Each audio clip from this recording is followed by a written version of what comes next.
Aquietai-vos. Capítulo 89. O que uma esposa pode fazer? Muitas mulheres me escrevem sobre seus maridos. Algumas são gratas pelos homens piedosos que receberam, outras profundamente perturbadas por seu comportamento ímpio. Ouço histórias de cristãos professos, pastores e líderes de igreja que abusam de suas esposas, negligenciam seus filhos, gastam dinheiro de forma negligente e etc. Recentemente, várias escreveram sobre homens que, com frequência, se entregam a pecados sexuais de algum tipo. Normalmente, a esposa me diz haver confrontado o marido com palavra de Deus, pedindo que ele desista, implorando-lhe para se submeter a aconselhamento cristão, discutindo o efeito prejudicial que isso tem sobre o casamento deles e pedindo que entenda quão profundamente está ferindo aqueles que o amam. Ele se faz de surdo. O que uma esposa pode fazer? Essa é a pergunta que me fazem. Se me perguntassem o que os maridos deveriam fazer, a resposta seria simples: pare com isso. Quando digo simples, claro, não quero dizer fácil. Primeiro, um homem deve arrepender-se e reconhecer sua incapacidade, o que pode ser mais difícil para um homem do que para uma mulher. Então, ele deve estar disposto a aceitar a ajuda de outras pessoas que trilharam o mesmo caminho. A responsabilidade e o encorajamento pode ajudá-lo a ver seu pecado pelo que ele é. Deus nos deu uma vontade e promete a força para dizer não à tentação. Ele nunca nos deixa ser tentados além de sua capacidade de resistir.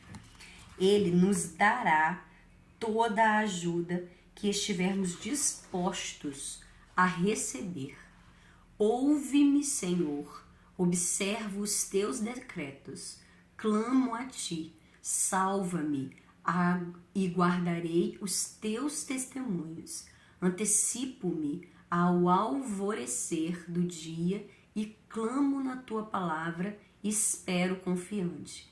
Os meus olhos antecipam-se às vigílias noturnas para que eu medite nas tuas palavras. Salmos 119, 145 a 148. O homem cuja tentação é a pornografia, por exemplo, não é forçado a ir até o filme explícito, abrir o correio pornográfico ou a revista ou visitar a livraria adulta. Mas, claro, ele não está pedindo conselhos a mim ou a qualquer outra pessoa. Ele não quer. Nenhuma quantidade de aconselhamento profissional ou não mudará a luxúria, ao menos que ele esteja disposto a ser mudado. Deve haver uma prontidão para fazer o que Deus diz. Esta é a vontade de Deus, a vossa santificação, que vos abasteçais da prostituição, que cada um de vós saiba possuir o próprio corpo em santificação e honra, não com o desejo de lascívia, como os gentios que não conhecem a Deus. 1 Tessalonicenses 4, de 3 a 5. Isso é o que Deus tem a dizer sobre o assunto, e Ele nunca deu um mandamento que não sejamos capacitados a obedecer. É sempre possível fazer a vontade de Deus. Em alguns casos, a esposa não sentiu que era seu dever confrontá-lo, enquanto Meu primeiro impulso foi dizer que ela deveria mais pensamento e mais oração. Me convenceram de que ela pode estar certa. Acaso não devemos ter o espírito manso e tranquilo? É o papel da esposa confrontar, em vista de 1 Pedro 3, 1 a 2 e 6, para que o marido seja ganho sem palavra alguma por meio do procedimento de sua esposa, ao observar o vosso honesto comportamento cheio de temor, como fazia Sara, da qual vós vos tornastes filhas, praticando o bem e não temendo perturbação alguma. Coisas que são impossíveis a nós não são possíveis. Coisas que são impossíveis a nós são possíveis a Deus.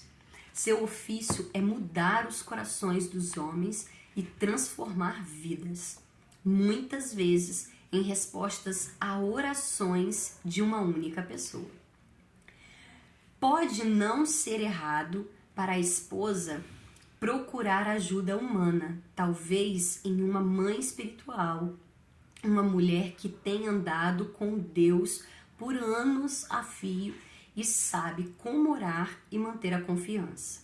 Mas se o aconselhamento profissional é procurado, que seja verdadeiramente cristã, ou seja, centrado em Cristo, centrado na cruz.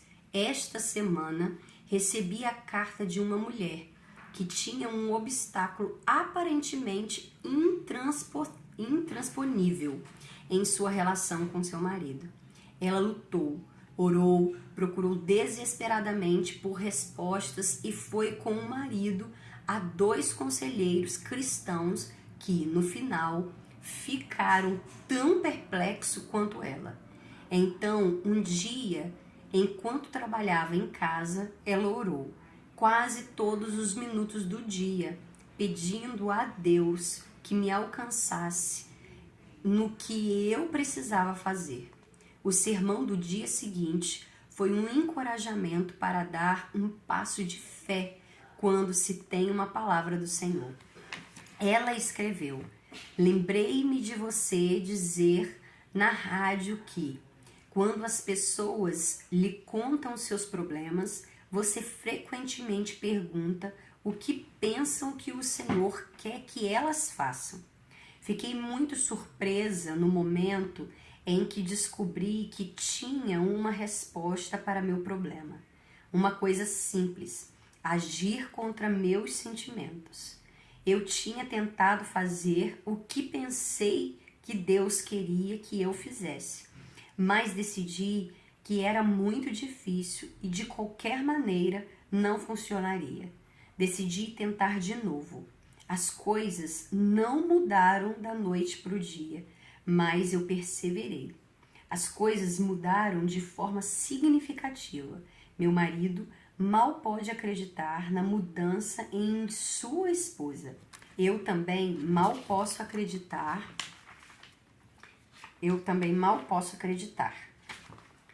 Em dificuldade de todos os tipos, fui maravilhosamente ajudada ao dedicar um tempo para olhá-las à luz do próprio Cristo.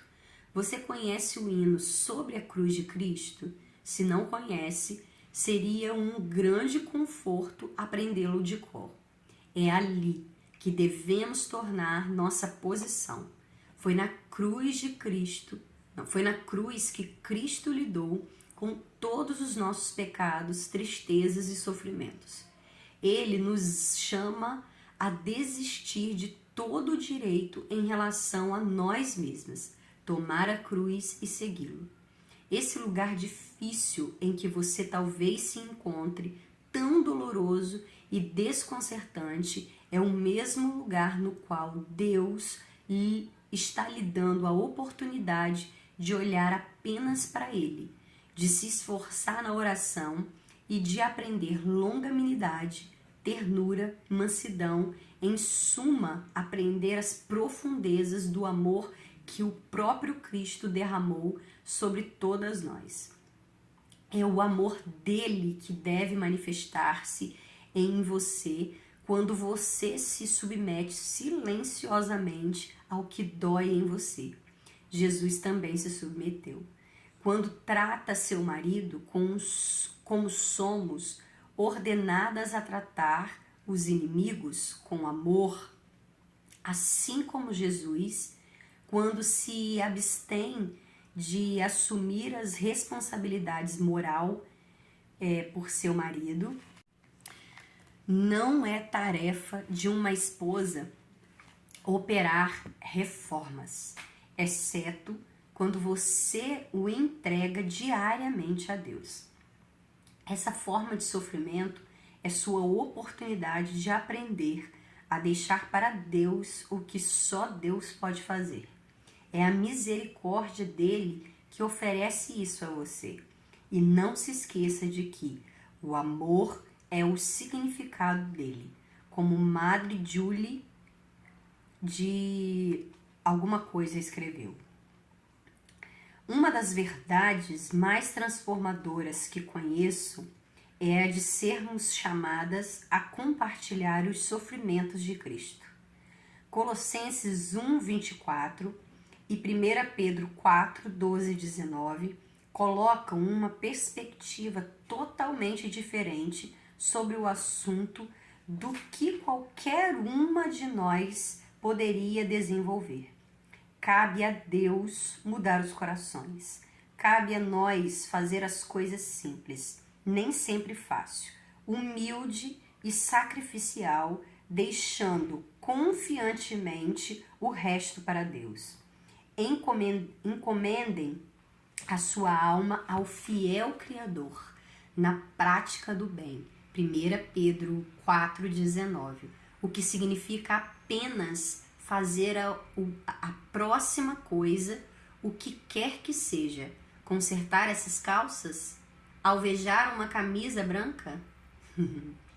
O átrio da nossa vida diária, o cansaço do coração suportando com paciência amorosa, a mansidão da resistência à contenda interior, a dolorosa coroa de espinhos, preparar o coração para a morada de Deus, adornar com sagrada beleza seu santuário e iluminar toda graça imperceptível para que só Deus brilhe.